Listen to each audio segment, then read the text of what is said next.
Hello Cosmonauts! It's been a massive week for the crypto ecosystem. ZKSync has developed a new interoperability protocol, and we're seeing the highly anticipated testnet and mainnet deployments in the Starknet ecosystem, along with announcements about upcoming Starknet updates. And to conclude, Cosmos is stepping up its game by working on a roll-up implementation of its CosmosSDK. This is one of the most exciting weeks ever, and I can't wait to share all the details with you. Let's dive in. Starknet has recently given us more visibility on the launch dates of the various updates before it realizes the full potential of zkSTARKs and Cairo. Starknet will be able to parallelize its transactions, increasing transaction throughput with 2-second confirmations and reduce block times without increasing the cost of L1. Additionally, it will feature application-level recursion to reduce fixed L1 costs and decouple L2 block frequency from L1 costs with what they call block packing. It is announced that this will be on the mainnet by August. Between October and November, we can expect to see the integration of native Cairo on the sequencer. Currently, the sequencer executes transactions using the Cairo VM. Native Cairo allows the sequencer to completely bypass the VM and execute native CPU opcodes, which again speeds up execution and reduces finality time. All of this might sound technical, but in concrete terms, it scales Starknet by about 100x, enabling it to reach 1000 TPS. Finally, early next year, we can expect DA production on the Starknet L2 with Volition, significantly reducing costs for certain applications or Layer 3. Why stop there if we can also implement ZK rollup-specific sharding with what they call ZK threads? This is quite similar to the L3 model for horizontal scaling, but on L2, with less liquidity fragmentation, operating on the same public Starknet, on the same liquidity, but with its own sequencer and scaling capacity. To finish with the most recent news, Starware announced a new prover named STWO, which is 1000x more capable than the current prover, with its launch scheduled for early 2025. We witnessed a live demonstration of the STW prover's capabilities, showing 620,000 hashes per second, proven using just a Mac Pro M3 laptop. This elicited a memorable reaction from Vitalik Buterin, co-founder of Ethereum, who admitted defeat despite their efforts in optimizing the best prover. The main focus of this roadmap is performance optimization by removing bottlenecks at all levels. With scaling optimization comes the question of decentralization, even though this is inherited from Ethereum. The real issue is the censorship resistance and resilience of the sequences. For this, Starkware and Informal are working on a potential implementation of Comet BFT on Starknet, and it seems to be progressing very well, although quietly, as this is not the top priority for L2s, especially in the competitive scaling landscape. This week, the Starknet Foundation announced an additional allocation of 50 million STRK to the DeFi Spring program, bringing DeFi Spring 2.0 to a total of 90 million STRK. You can find a list of applications and APR on the website defispring.starknet.io. While enjoying Starknet DeFi, you can relax with the first fully on-chain game that captured my attention during this spatial journey to explore the most judicious uncharted territories. I was able to build my first base, and a day after its construction, I started exploiting the lands with an extractor. But before all that, I created my crew. At the beginning, it's essential to favor engineers and miners. The $30 starter pack is affordable and allows you to enjoy the game's momentum, just like other crews. The FOMO is real, so I couldn't miss out on this masterpiece of account abstraction, offering an on-chain experience worthy of a Web2 game.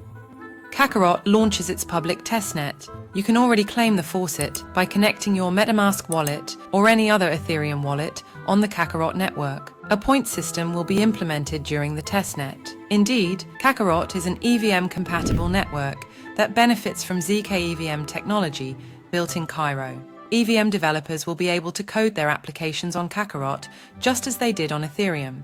They are working towards achieving 100% of the official Ethereum Foundation test, though there are still minor differences between KAKAROT and Ethereum. KAKAROT is on its way to becoming the first L2 EVM written in Turing Complete Zero-Knowledge Cairo.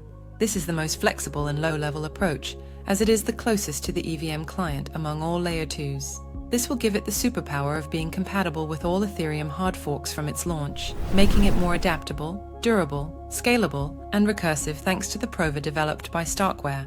KAKAROT is currently built to be an independent L2 from Starknet, but nothing will prevent it from scaling to Layer 3 or parallelized L2 with ZK threads, if it makes sense for the team or the DAO once the KAKAROT token is deployed.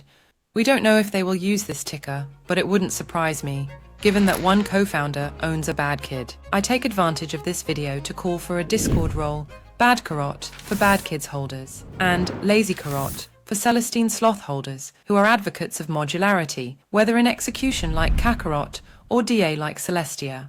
In the description, you have the testnet, the application ecosystem, the documentation, and the KAKAROT Discord. This week, ZKSync unveiled its interoperability protocol called Elastic Chain. Like all other known L2s, the goal is to build a protocol that unifies liquidity between different ZK rollups to scale horizontally without fragmentation. ZKSync L2s are designed from the ground up to interoperate with each other via the ZK gateway. ZKSync doesn't go much further than its competitor Polygon by offering aggregation and composability of proofs through its hub. It's not innovative, but it is the simplest and most optimal solution in terms of cost, user experience, and developer experience. It is interesting to compare it with its competitors, where we have some issues understanding the direction optimistic rollups are taking. In terms of verifiability, they have fraud proofs, and nothing prevents them from also using validity proofs, as we saw last week with RISC-0. For shared interoperability, OP-L2s seem to be moving towards a shared sequencing model, so all L2s are synchronized via sequencer synchronization. However, there is no native interop at this stage, but Polygon offers native interoperability through its AgLayer protocol, and this is where we see the biggest difference between AgLayer and Elastic Chain. With AgLayer, any L2 or L1 can interoperate using the Light Client System and ZK Proof Exchange. These exchange proofs have almost instant finality with ZK, but for optimistic proofs, there is a 7-day challenge period, hence the preference for ZK for interoperability. The AgLayer approach is much more neutral, imposing no specific technical stack. Unlike ZKSync, it is simply a tool, a protocol with two non-permissioned functions: the ability to communicate between chains and the ability to scale between chains by paying fewer fees by compressing its transactions with others before having them validated by Ethereum. That said, Elastic Chain promises much better performance than AgLayer. Of course, I can't fully trust them on this either, but I have limited capacity to verify, as AgLayer is still in beta mainnet. However, they have recently integrated SP1 into their protocol for better performance, and 5 TPS seems completely erroneous to me.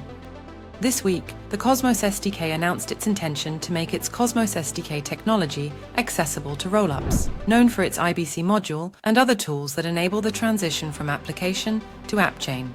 The mathematical guarantees on transaction integrity interest the developers of CosmosSDK, who want to extend the app chain thesis to Rollup.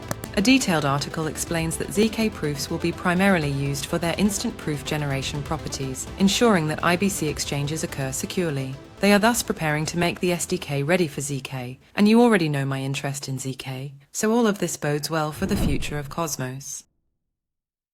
On this very positive note, this week's review comes to an end. I hope you enjoyed it, despite it being particularly technical. By the way, I don't know if you're comfortable with this level of technicality. In itself, no topic is too technical. I just need to start from the beginning, which takes more time for each subject. So, when I have fewer news items, I make them as accessible as possible, and when I have more news, I don't have time to provide more context. In any case, I'm curious to hear your feedback in the comments. Thanks for listening till the end. Goodbye, Cosmonauts.